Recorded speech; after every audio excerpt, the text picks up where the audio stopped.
Que bom que vocês vieram, que bom que vocês estão aqui. Deus tem uma palavra para nós, e Deus é o Deus que sempre fala, e fala pela sua palavra, e é por isso que eu convido você para abri-la. No livro de Gênesis, capítulo de número 15, nós vamos ler alguns versículos antes do texto principal. Gênesis 15, versículo 5, a princípio.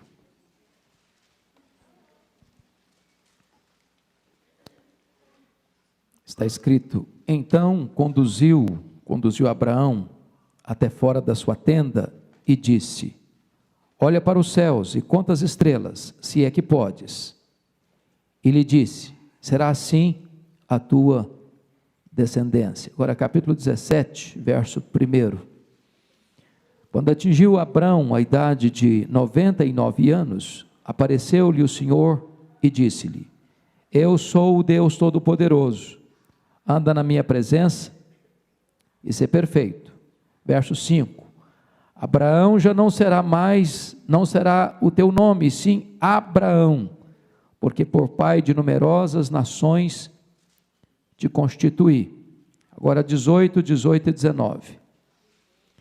Visto que Abraão certamente virá a ser uma grande e poderosa nação, e nele serão benditas todas as nações da terra, porque eu escolhi para que ordene a seus filhos e a sua casa depois dele, a fim de que guardem o caminho do Senhor e pratiquem a justiça e o juízo, para que o Senhor faça vir sobre Abraão o que tem falado a seu respeito.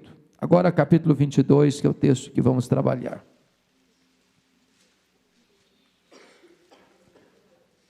Capítulo 22.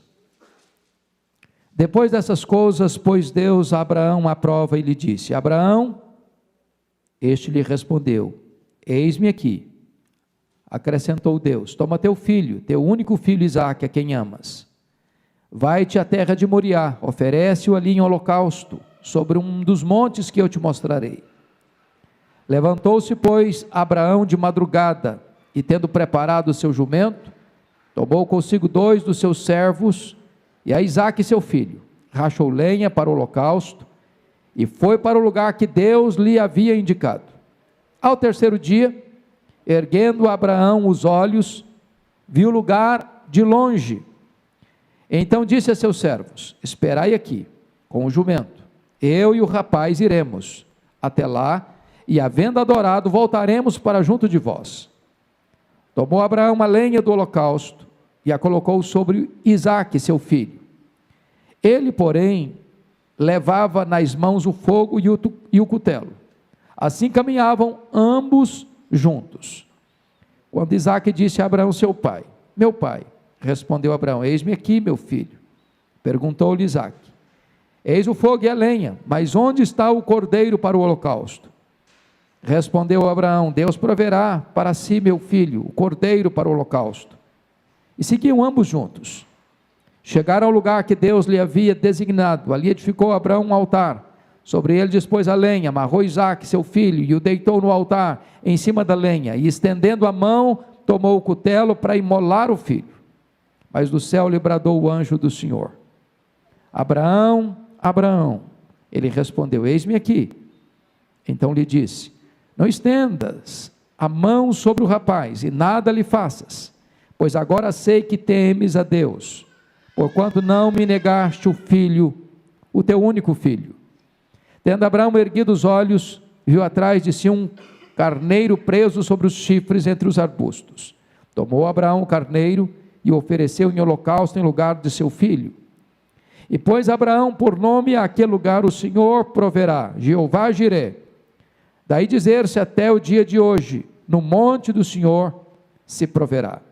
Então do céu bradou pela segunda vez o anjo do Senhor a Abraão e disse: jurei por mim mesmo, diz o Senhor, porquanto fizeste isso e não me negaste o teu filho, teu único filho, que deveras te abençoarei, e certamente multiplicarei a tua descendência como as estrelas dos céus e como a areia da praia do mar. A tua descendência possuirá a cidade dos seus inimigos. Nela serão benditas todas as nações da terra, porquanto obedeceste à minha voz. Amém. Amém. Muito bem.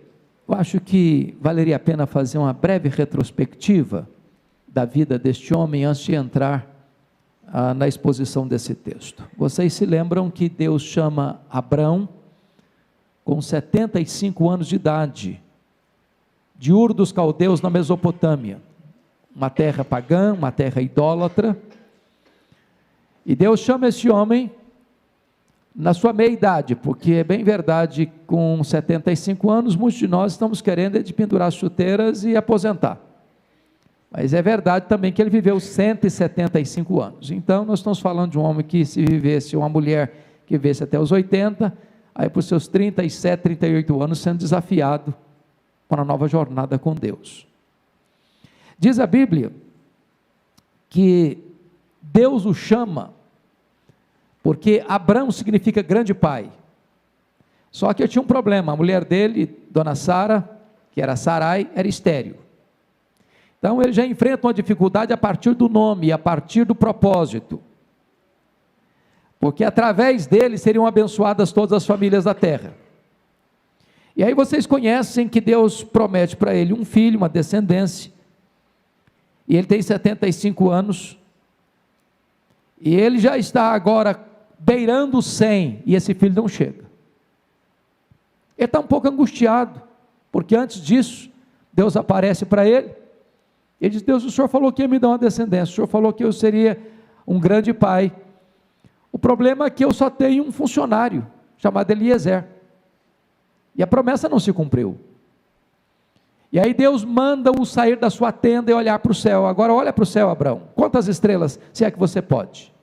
Ele começa a contar, 1, 2, 100, 500, 1000, 10.000, 30.000, não dá para contar mais, Senhor, pois assim será a tua descendência. Agora ele está com 99 anos, e Deus aparece para ele, de novo, e muda o nome dele. Agora você não vai chamar Abraão mais não, você vai chamar Abraão, pai de grandes nações, de numerosas nações, de grandes multidões. Só que ele não tem filhos, e só que a mulher dele é estéril. Se não bastasse isso, ele já não tem mais idade própria para ser pai, a mulher dele não tem mais idade própria para ser mãe, e ainda com agravante, é estéril. Às vezes Deus leva a gente ao último limite humano para fazer o milagre, para que a gente reconheça que não foi expediente humano, foi ação divina, para mostrar que Ele é Deus, que as nossas limitações não são estorvo para as intervenções soberanas, sobrenaturais e miraculosas de Deus. Então, com 100 anos, nasce o filho da promessa. E agora, Deus diz algo que é estupendo, no capítulo 18, verso 18, porque está escrito aí no verso 19, que Deus escolhe Abraão com um propósito, com a finalidade, e a finalidade está claramente delineada aí, porque eu o escolhi para que ordene a seus filhos e a sua casa depois dele, a fim de que guardem o caminho do Senhor, pratiquem a justiça e o juízo, para que o Senhor faça vir sobre Abraão o que te falaste a teu respeito. Então preste atenção nisso, vamos pensar aqui comigo. Se Deus chamou Abraão com um propósito, que ele passasse para a família dele, para os descendentes dele, que a descendência dele devia pôr em Deus a sua confiança, nós temos que parar um pouquinho para pensar. Então vocês vão me ajudar. Quantos anos tinha Abraão quando nasceu o filho da promessa, o Isaac? Quantos anos? 100 anos, ok. Com quantos anos Isaac se casou? 40 anos. Quantos anos tem Abraão? 140. A mulher do Isaac, semelhantemente à sua mãe Sara, também era estéril. Quantos anos o Isaac orou por ela para ser curada? Quantos anos? 20 anos. 20 anos. Portanto, quando os meninos nasceram, Esaú e Jacó, quantos anos tinha Isaac? 60 anos. 60 anos. Ele casou com 40, orou 20, 60. Quantos anos tem Abraão? 160. Certo? Isaac nasceu com 100, os meninos nasceram quando o Isaac tinha 60, então o avô tem quantos anos? 160. Quantos anos viveu Abraão? 175. Quantos anos Abraão conviveu com os netos dele, portanto? 15 anos. Qual foi o propósito de Deus chamar Abraão? Para que ele colocasse em Deus a sua confiança e ensinasse a sua descendência a pôr em Deus a sua confiança. Você já parou para pensar qual foi o propósito de Deus ter salvado a sua vida? Por que Deus salvou você? Porque Deus chamou você? Porque Deus escolheu você? Para que você ensine a sua casa, a sua família, a sua descendência a pôr em Deus a sua confiança. Nós temos tantas coisas boas para fazer na vida. Nós trabalhamos, nós educamos nossos filhos, nós damos boa escola para os nossos filhos, nós caminhamos com os nossos filhos até a universidade, nós celebramos as vitórias dos nossos filhos quando eles terminam um curso superior, nós vibramos com os nossos filhos quando eles têm sucesso profissional, nós nos alegramos quando nasce um neto na família. Mas para que Deus chamou você? Para que você ensine seus filhos, seus netos, sua descendência, que vem depois de você, a pôr em Deus a sua confiança. Mas você pergunta: Deus, eu não estou entendendo só uma coisa. Se Deus chamou Abraão com esse propósito, e ele só conviveu com os netos dele 15 anos, como assim, Senhor? O Senhor tem um propósito desse na minha vida, então o Senhor tinha que me dar filho cedo, o Senhor tinha que me dar netos para eu curti-los muitos anos, para ter mais tempo com eles, para ensinar mais tempo a eles, para dedicar mais atenção a eles. Só que Abraão é um homem que é chamado na Bíblia de o pai da fé, ou o pai de todos aqueles que creem no Senhor Jesus. Você crê no Senhor Jesus? Então você é filho de quem? De Abraão. Então, pode ficar tranquila que não é o Irma. Não é o Irma ou a Irma, né? É o Irma, né? Que é um tufão, né? Então, eu perdi, por causa do Irma eu perdi o assunto. Então, preste atenção. Se Deus chama Abraão, se Abraão só convive com 15 anos, só 15 anos com os netos dele, e Deus teve um propósito na vida dele, foi ensinar os seus filhos. Pense agora comigo, qual é o grande projeto de Deus na sua vida como pai, como mãe? Construir um patrimônio financeiro? Que bênção! Mas esse não é o motivo principal. Você trabalhar na empresa A, B ou C, isso é uma bênção, mas esse não é o objetivo principal. Você morar em São Paulo, ou Guarulhos, ou Rio de Janeiro, ou Recife, é um privilégio, mas não é esse o objetivo principal. O grande projeto de Deus na sua vida, na minha vida, é nós ensinarmos os nossos filhos e os nossos descendentes a pôr em Deus a sua confiança, a sua fé. Então preste atenção que quando Abraão foi chamado por Deus, ele não viu apenas os seus filhos, ou o seu filho Isaque, ou os seus netos Jacó e Esaú, ele viu você, ele apontava para você. Diz Hebreus capítulo 11, versículo 13, que ele saudou as promessas de longe, porque filho de Abraão não é quem tem o sangue de Abraão correndo nas veias, filho de Abraão é quem tem a fé de Abraão habitando no seu coração. Então essa descendência de Abraão, que ele devia ensinar a andar com Deus e a pôr em Deus a sua confiança, inclui você, inclui a mim, inclui a nós. Agora, o texto de Gênesis 22 está dentro de um contexto de uma aliança com Deus. Você e eu temos uma aliança com Deus. A nossa relação com Deus passa por uma aliança com Deus. Deus, quando salvou você, Ele firmou aliança com você e com a sua descendência. Com você, com seus filhos, com seus netos, com aqueles que ainda hão de nascer. Deus incluiu nessa aliança. Eu queria agora que você olhasse comigo alguns passos muito importantes desta aliança aqui nesse texto. Como é que esse Deus se relaciona conosco? Com quanto família? Com quanto povo da aliança? Com quanto filhos de Abraão? Com quanto família da fé? E eu queria dar 7, aliás, não são 7, não, são 9 elos desta aliança. Se você tem caneta e papel e quiser anotar, fique à vontade. Primeiro ponto, identidade. Olha o versículo 1, 22 primeiro, está escrito aí: depois dessas coisas, pôs Deus Abraão à prova e lhe disse: Abraão.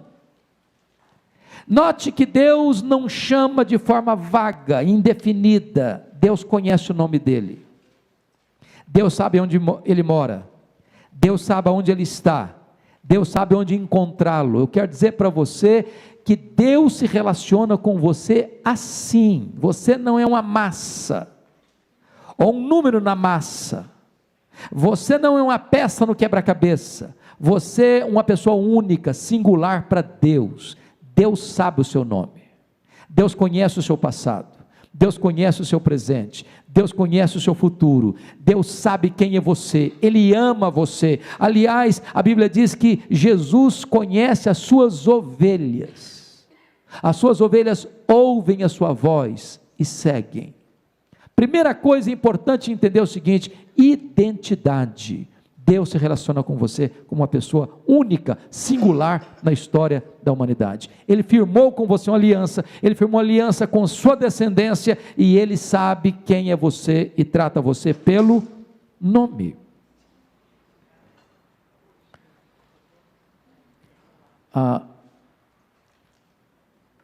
Já tem alguém levantando, pode ficar tranquilo. Preste atenção nisso, irmãs. Muitas vezes hoje, na nossa relação familiar, nós estamos convivendo com alguém que nós não conhecemos, pois Deus se relaciona conosco. Nós precisamos aprender a conhecer nosso cônjuge, nossos filhos. Às vezes a gente convive até dentro de casa, debaixo do mesmo teto, como estranhos. Não tem intimidade, não tem familiaridade. Eu nunca me esqueci de uma história bonita que li há poucos dias sobre um senhor já idoso, de mais de 80 anos, que tinha o hábito de todo sábado passar na floricultura do bairro para comprar o mais belo buquê de rosas que ele podia encontrar. E um dia o dono da floricultura, vendo a sua prática, a sua rotina, disse para ele assim: eu me impressiono com o senhor, porque tem tantos casais que moram aqui na região e que vêm aqui de vez em quando, mas ninguém vem com a assiduidade que o senhor vem. A sua mulher deve ser uma mulher muito feliz, porque o senhor é um homem que não se esquece dela e faz questão de comprar o melhor buquê de rosas toda semana para ela. Como é que ela recebe essas flores? E o senhor disse: ela não demonstra nenhuma reação. Como assim não? É que ela tem Alzheimer, ela não sabe quem eu sou. Eu entrego as flores para ela, ela não esboça nenhuma reação. E o homem ficou espantado, disse: mas como assim? Se ela não sabe quem é o senhor, por que o senhor ainda leva flores para ela? E o homem respondeu: ela não sabe quem eu sou, mas eu sei muito bem quem ela é. Eu quero dizer para você que, mesmo que você talvez não saiba tão bem quem Deus é, Deus sabe muito bem quem você é. Ele conhece você pelo nome. Parte daqui identidade. Segundo elo desta aliança é disponibilidade. Olha ainda o verso 1. Abraão, este lhe respondeu: eis-me aqui, eis-me aqui.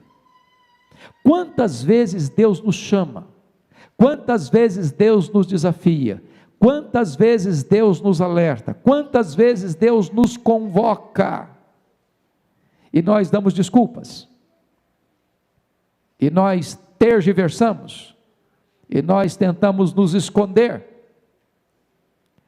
e nós respondemos não com palavras, mas com atitudes: não tenho tempo, estou ocupado demais, estou fazendo outras coisas, não dá para te ouvir agora, não quero compromisso com a tua agenda, eis-me aqui.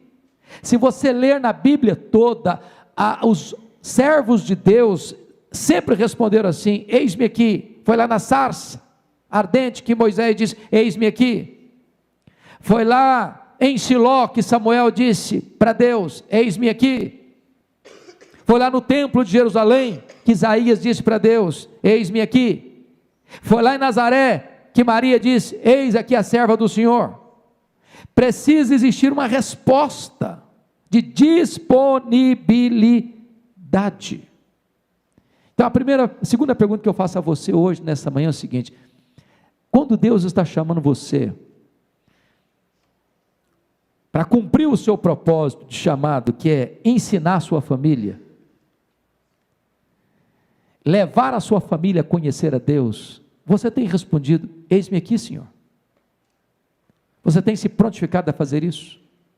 Esse é o segundo elo da aliança com Deus. Primeiro, identidade. Segundo, disponibilidade. Terceiro elo, sacrifício. Olha o versículo 2. Acrescentou Deus: toma teu filho, teu único filho Isaque, a quem amas, e vai-te à terra de Moriá, oferece-o ali em holocausto, sobre um dos montes que eu te mostrarei.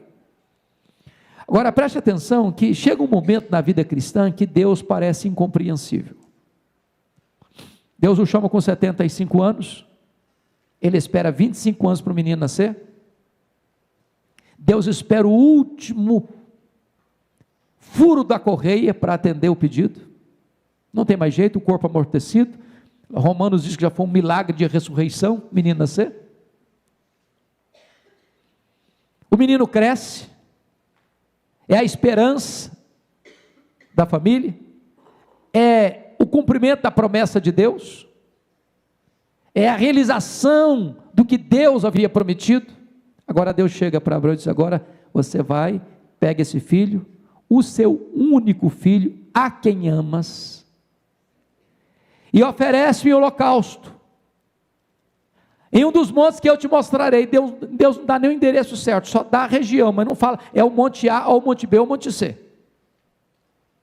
E aí você começa a perceber uma coisa: por que Abraão faz isso? Só tire a fotografia da moldura e bote a sua. Se Deus estivesse falando com você, que resposta daríamos para Deus? Se Deus dissesse: Abraão, vai lá e se oferece. Ah, Senhor, é tranquilo, comigo o Senhor pode contar, mas não mexe com meu filho não, Senhor. Somos assim ou não somos? Pai e mãe se sacrifica, mas pai e mãe tem muita dificuldade de sacrificar filho. Por que Abraão tem uma fé capaz de sacrifício? Porque ele conhecia quem é Deus. A minha dificuldade em sacrificar é porque eu não tenho intimidade com Deus o suficiente para confiar nele, apesar de Deus parecer contraditório para mim, porque a fé está contra a fé, a razão está contra a razão, a lógica está contra a lógica. Sacrifício. Ele conhecia Deus, e o povo que conhece a Deus é um povo forte. Quando você lê em Hebreus, capítulo de número 11, existe lá uma razão por que Abraão teve coragem de oferecer o seu filho. Está lá em Hebreus 11, 17. Por quê? Porque ele acreditava que Deus faria o quê? Ressuscitaria o seu filho. Agora eu pergunto para vocês, quantas ressurreições já tinham existido na história até esse momento? Nenhuma. Ele crê em algo que nunca aconteceu, porque a fé deste homem não está baseada nos fatos da história, está baseada no caráter do Deus em quem ele crê. Sacrifício. Sacrifício. Sabe, queridos, a Bíblia diz que quando Abraão tem essa disposição, está escrito lá em João 8,56, que Abraão viu o dia de Cristo e se alegrou. Olha que coisa interessante. No nascimento de Isaac, ele viu o nascimento de Cristo. No casamento de Isaac, ele vê a segunda vinda de Cristo. No sacrifício de Isaac, ele vê o Calvário de Cristo. É como se Deus abrisse as cortinas da eternidade e revelasse todo o plano da redenção para ele.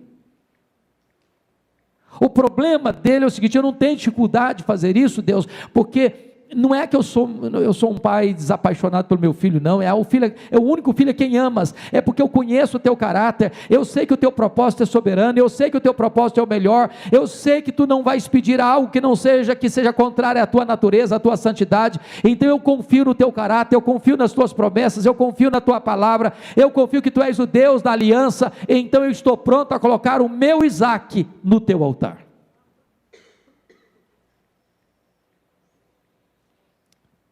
A Bíblia chega a nos dizer, e foi Jesus Cristo quem disse isso, que se o grão de trigo não morrer, o que acontece com ele? Fica ele só. Mas se morrer, vai produzir muito. Enquanto eu não abrir mão daquilo que é o mais precioso para mim, a minha confiança em Deus ainda é uma confiança limitada. E quando Deus pede, Deus não pede o secundário, Deus pede o essencial, porque Deus não quer Isaac, Deus quer o coração de Abraão. Deus não quer e não aceita sacrifício humano, Ele quer obediência incondicional de Abraão. Quarto elo desta aliança, obediência. Olha o verso 3 comigo. Levantou-se, pois, Abraão de madrugada, e tendo preparado o seu jumento, tomou consigo 2 dos seus servos e a Isaque, seu filho, rachou lenha para o holocausto e foi para o lugar que Deus lhe havia indicado. Olha que coisa interessante. Pensa, ponha-se no lugar dele de novo. Deus faz um pedido desse. Eu falei, Senhor, mas esse pedido está muito complicado. Só vamos fazer o seguinte, eu vou orar uma semana. Eu vou jejuar uma semana, para ver se eu entendi direito. Ou eu podia dizer assim, oh Deus, preciso bater um papo com a minha esposa Sara, depois que a gente conversar bastante, eu respondo para o Senhor. O que é que ele faz? Deus fala com ele, ele levanta de madrugada, ele não espera o dia amanhecer.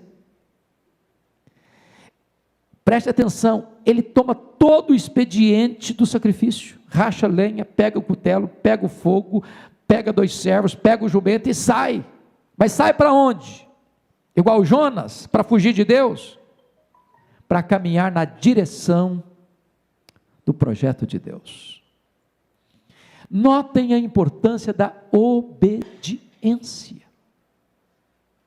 Mas só obedece quem conhece intimamente.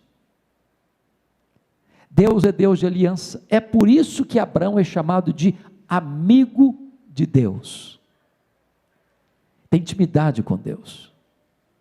O nosso problema todinho, irmãos e irmãs, na área de consagrar nossa família a Deus, é que outras coisas encantam o nosso coração, outras coisas distraem o nosso coração, outras coisas nos levam a dividir a nossa atenção, mas Abraão amava Deus, confiava em Deus, era amigo de Deus, tinha intimidade com Deus, e ele não tinha dificuldade de caminhar na direção do projeto de Deus. Agora notem comigo, a obediência é pronta, imediatamente, Porque a fé dele é uma fé que tem ação e é uma fé que tem direção. Ele obedece e caminha na direção da obediência. É uma fé que não protela, não deixa para depois. É uma fé que transforma a prova em adoração. É uma fé que é capaz de ver a ressurreição das promessas de Deus. Por isso ele obedece. Quinto elo desta corrente, da aliança com Deus, é a fé. É a fé. Olha comigo o versículo 5. Então disse a seus servos: esperai aqui com o jumento, eu e o rapaz iremos até lá, e havendo adorado, voltaremos para junto de vós. Eu pergunto a vocês, qual a definição de fé de Hebreus 11, versículo 1? Fé é o quê? É certeza das coisas que se esperam, e convicção de fatos que se não veem. Certeza e convicção são palavras precisas. Coisas e fatos são coisas específicas. Fé é certeza. E exatamente isso diz a Bíblia em Hebreus 11:17, que ele oferece Isaac pela fé. Mas não é fé na fé, não é fé na igreja, não é fé no pastor, não é fé no ensino, é fé na pessoa de Deus. Fé. Note que a palavra dele não tem dúvida. Fiquem aqui, diz para os dois irmãos, fiquem aqui, eu e o rapaz iremos, depois de nós termos adorado, nós o quê? Voltaremos. Mas o que ele ia fazer lá? Sacrificar o filho. Ele, se fosse pela lógica, eu diria: fiquem aqui, porque nós iremos lá, depois eu voltarei. Mas ele não diz isso. Nós voltaremos. Nós voltaremos. E na mente dele, o que ele estava esperando era o quê? Uma ressurreição. Fé é você crer que Deus não falha, apesar do cenário estar dizendo o contrário. Para que Deus chamou você? Deus chamou você para você ensinar a sua descendência a pôr em Deus a sua confiança. Deus está mostrando a Abraão aqui o que é fé. Sexto passo. Mas antes de pegar o sexto passo, deixa eu só dizer uma coisa para vocês que eu acho importante. Acho muito importante isso. Porque os patriarcas estão lá na galeria dos heróis da fé, em Hebreus 11. E tem dois times lá naquele grupo, naquela galeria. Primeiro, aqueles que são honrados pela fé. A pregação hoje, via de regra, passa por esse grupo aqui. Pela fé, saíram da boca dos leões, pela fé, extinguiram o fogo, pela fé, venceram e etc. E aí a pregação hoje é essa: a fé que triunfa. É quando você é honrado pela fé. Você creu, a coisa aconteceu. Aí você dá testemunho, louvado seja o Senhor. Mas o segundo grupo não são aqueles que são honrados pela fé. O segundo grupo é daqueles que honraram a fé.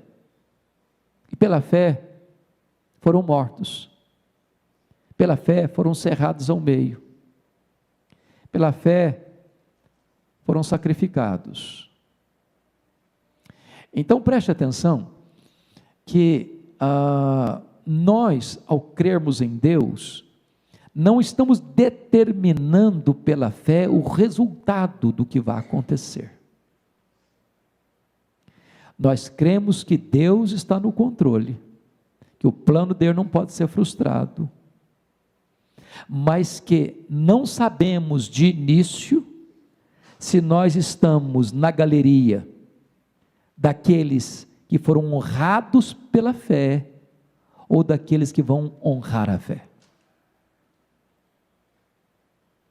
Porque presta atenção, o profeta Isaías não teve menos fé ao ser cerrado ao meio do que Daniel ao ser liberto da boca dos leões, na cova dos leões.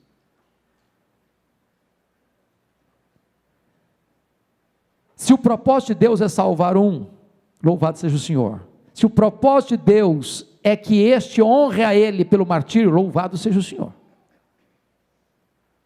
De qualquer maneira, nós estamos aliançados com este Deus, que é dono da nossa vida, e se dispõe dela para glorificar o seu exaltado nome. Sexto elo desta aliança com Deus, vejam comigo, é a entrega, versículos 6 a 8. Se você notar comigo, olha que coisa interessante, no finalzinho do verso 6 diz, caminhavam ambos juntos. Finalzinho do verso 8, e seguiam ambos juntos. Você já parou para pensar o que significa você pegar seu filho, pegar seu neto, sua filha, sua neta, caminhar com ele, com ela, na direção do altar? Porque às vezes nós caminhamos com os nossos filhos para a escola, para o parque, para as férias, para o lazer, para o sucesso. Mas quem de nós, sabendo que Deus nos chamou com um propósito, para nós ensinarmos a nossa descendência a pôr em Deus a sua confiança, estamos andando com os nossos filhos rumo ao altar?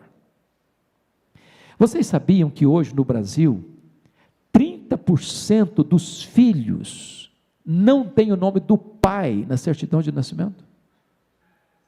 Os pais não caminham com os filhos, desistem dos filhos, abandonam os filhos, outros sacrificam os filhos até mesmo antes deles nascerem. Pois Abraão está me ensinando que eu devo andar com meu filho na direção do altar. É uma entrega. Agora, notem que Abraão não pode depender das suas emoções. Se você lê Gênesis 32, não há uma vírgula sobre as emoções de Abraão. Agora eu pergunto a vocês acham que ele estava emocionado? Ponham-se no lugar dele. 3 dias de viagem. 3 dias. Dava para pensar muito, dava para refletir muito. Dava para ser tentado a voltar. Dava para questionar, será que eu ouvi mesmo a voz de Deus? Pensa comigo na primeira noite, quando ele arma a tenda pelo caminho, e olha para o menino, semblante sereno, gostoso, o menino dormindo, e ele diz, meu Deus, eu estou indo sacrificar meu filho. Segundo dia amanhece, sol brilha, o menino todo feliz, o menino não sabe o que está acontecendo, está indo junto, talvez um passeio. O menino não sabe o propósito da viagem, o pai sabe. Até que no 3º dia, eles avistam o local. E quando Abraão percebe que a hora tinha chegado, ele disse, agora eu não posso depender, não só das minhas emoções, não posso depender de ninguém, nem de Sara, nem dos 2 companheiros, agora o negócio é comigo. Vocês fiquem aqui. O que é que ele faz? Pega a lenha, e bota onde a lenha? Nas costas de quem? De Isaac. Pega o cutelo, pega o fogo, aí o menino começa a pensar, eu não estou entendendo, está faltando alguma coisa aqui. Nós estamos indo fazer o quê, papai? Nós estamos indo sacrificar. Mas então está faltando, papai, o mais importante. Tem aqui o fogo, tem aqui a lenha, tem aqui o cutelo, mas cadê o cordeiro?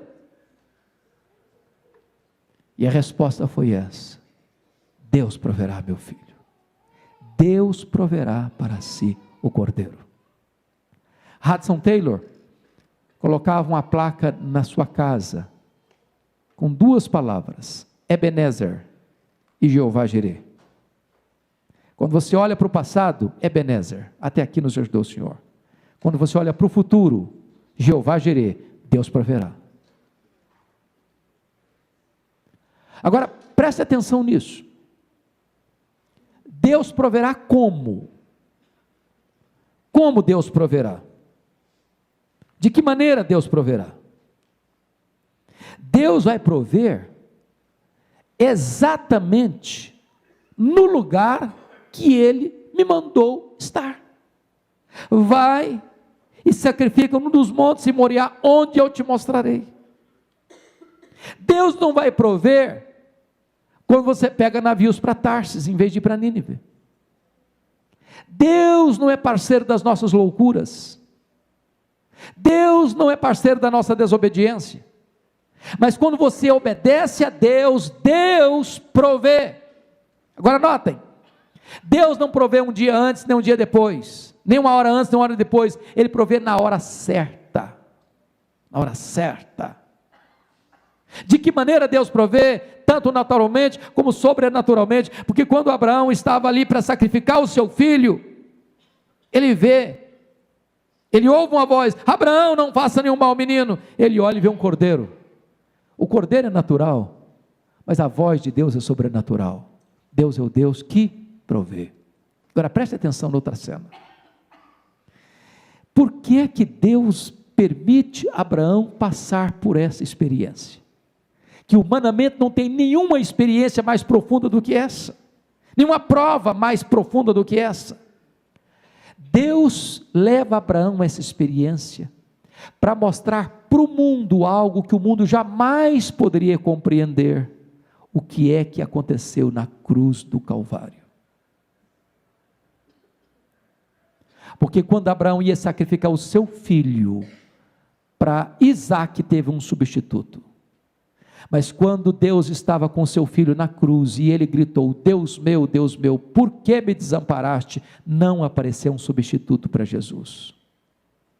E a Bíblia diz que Deus não poupou o seu próprio filho, antes por todos nós o entregou. Agora vamos voltar à imagem.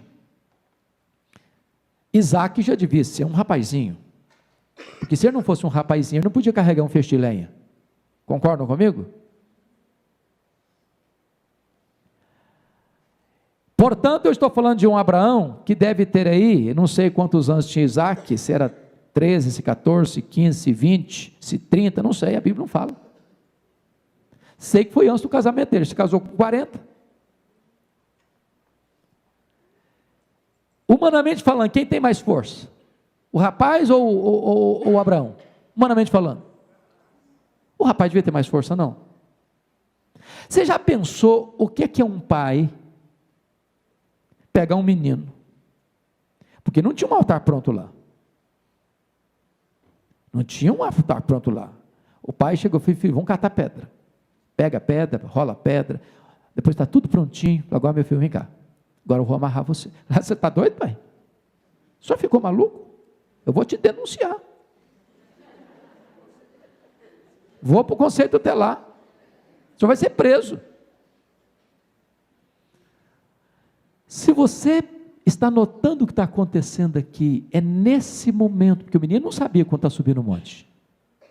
Cadê o cordeiro? Deus proverá. Aí o pai disse: meu filho, vem cá, o cordeiro é você. Mas eu tenho que contar uma história para você, meu filho. E ele começa a contar a história. Falou: meu filho, Deus me apareceu lá em Ur dos Caldeus. Deus é o Deus de aliança. Deus nunca falhou. Deus é fiel. E sabe, meu filho, Deus é poderoso para ressuscitar você. E nesse momento, o pai e o filho estão em acordo. Sabe por quê? Porque isso é que representa o que aconteceu no Calvário. O pai deu o filho a si mesmo se entregou. Se não houvesse essa experiência de Abraão, você e eu jamais poderíamos entender o coração de Deus ao amar o mundo de tal maneira que deu o seu Filho unigênito, para que todo o que nele crê não pereça, mas tenha a vida eterna. Entrega incondicional.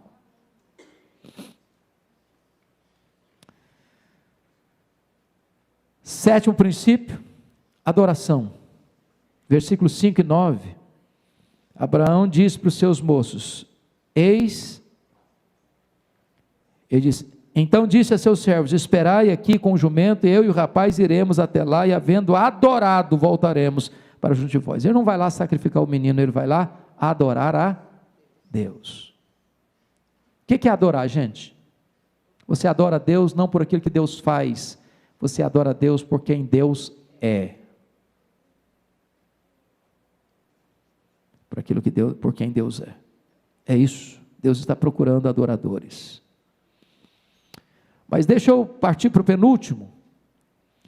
que é dentro da aliança a questão do que eu chamo de substituição. Olha o versículo 13: tendo Abraão erguido os olhos, viu atrás de si um carneiro preso pelos chifres entre os arbustos. Tomou Abraão o carneiro e ofereceu em holocausto em lugar de seu filho. E aqui está o símbolo de Cristo como Cordeiro de Deus, porque notem comigo 3 cenas. Primeira cena, Gênesis 22:13. O cordeiro é suficiente para uma pessoa. Segunda cena, Êxodo 12. O cordeiro da Páscoa era suficiente para uma família. Agora olhem comigo Isaías 53. O cordeiro é suficiente para uma nação. Agora olhem comigo João 1:29. O cordeiro é suficiente para o mundo todo. Eis o Cordeiro de Deus que tira o pecado do mundo. Pois Deus providenciou o Cordeiro para você e para mim. E esse Cordeiro é Jesus. Isaac é um tipo de Jesus. Agora notem vocês que se Deus chamou Abraão para que ele ensinasse a sua família, os seus descendentes depois dele a pôr em Deus a sua confiança, imagine vocês a eloquência que isso tem depois dessa experiência com Isaac. Com que força esse homem olha para as futuras gerações, que inclui você e eu, para dizer o seguinte: a minha descendência vai pôr em Deus a sua confiança, porque para mim, Abraão, Deus providenciou um substituto para que eu não imolasse o meu filho, mas ele prometeu que ele vai dar um cordeiro sem defeito para o mundo, para que todo que nele crê não pereça. E eu termino aqui. O 9º ponto da aliança é multiplicação, versos 16 a 18.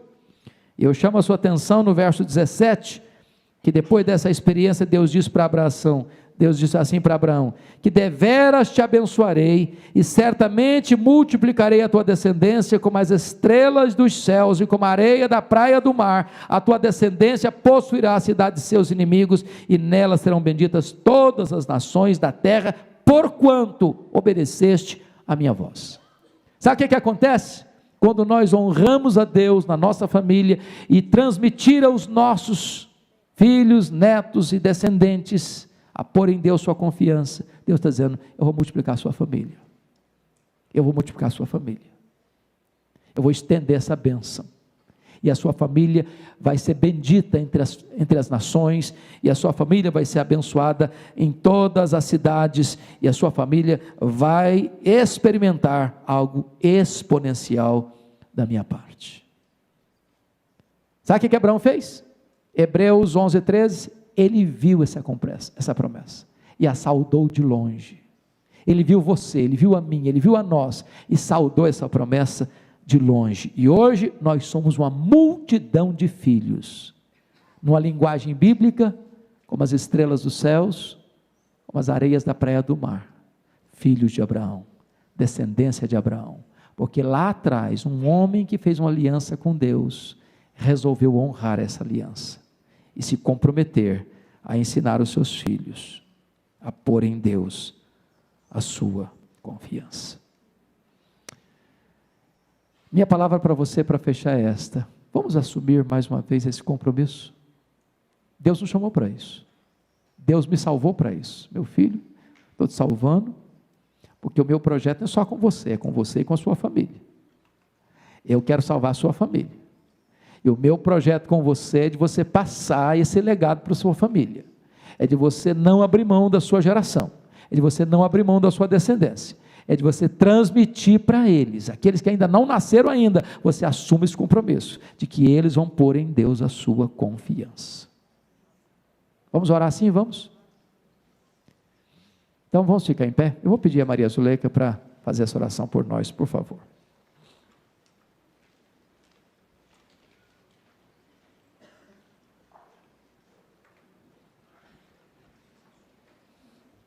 Bendito Deus, nós exaltamos o seu nome, Pai. Obrigada porque o Senhor é o nosso Deus. Obrigada porque o Senhor é o Deus da nossa descendência. Obrigada porque o Senhor nos escolheu antes do mundo existir. Porque o Senhor nos amou com um amor perfeito, Pai. Porque o Senhor nos deu Jesus Cristo. E, ó Deus, essa graça infinita, Pai, que dá sentido à nossa vida, que enche o nosso coração, Senhor, de graça e de alegria, não é só nossa, Pai. Obrigada porque o Senhor é o Deus da aliança. Obrigada porque quantas gerações, Senhor, o Senhor for servido a nos dar, todas elas estão debaixo, Senhor, do teu aprisco, debaixo, Senhor, dessa aliança bendita.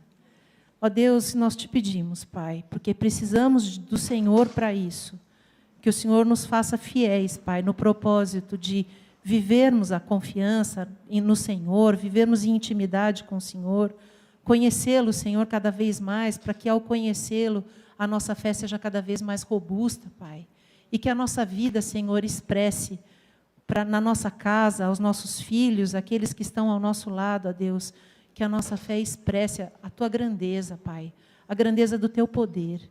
E muito obrigada, Deus, porque ainda que os nossos olhos não vejam hoje, todos aqueles que o Senhor nos deu, Senhor, são teus e das tuas mãos ninguém os tira.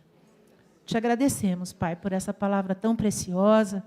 Te agradecemos pela vida do reverendo Hernandes, ó Deus, que o Senhor realmente tem usado de forma tão maravilhosa, Senhor, para nos abençoar, para nos trazer, Senhor, aquilo que o Senhor tem de melhor. Tivemos, Senhor, da tua parte um banquete, e nós queremos te agradecer por isso. Toma, portanto, Senhor, a nossa vida em primeiro lugar, e em consagração ao Senhor. Faz-nos viver, Senhor, tudo aquilo que o Senhor já preparou para nós. E, ó Deus, faz-nos testemunha, Senhor, que quando os nossos filhos, os nossos netos, aqueles que o Senhor coloca ao nosso lado, quando eles olharem para nós, que eles vejam o Senhor, Pai, que eles vejam a tua luz refletida através de nós. Nós precisamos do Senhor, ó Pai. Dá-nos essa graça, Senhor, para que a gente caminhe forte em direção ao Senhor, porque nós temos um Deus, Pai, que nunca falha. Essa é a nossa alegria, essa é a nossa maior riqueza, e que a gente possa viver isso, Senhor, de forma bem poderosa. Nossa oração, Senhor, de puro agradecimento e consagração no nome de Jesus. Amém.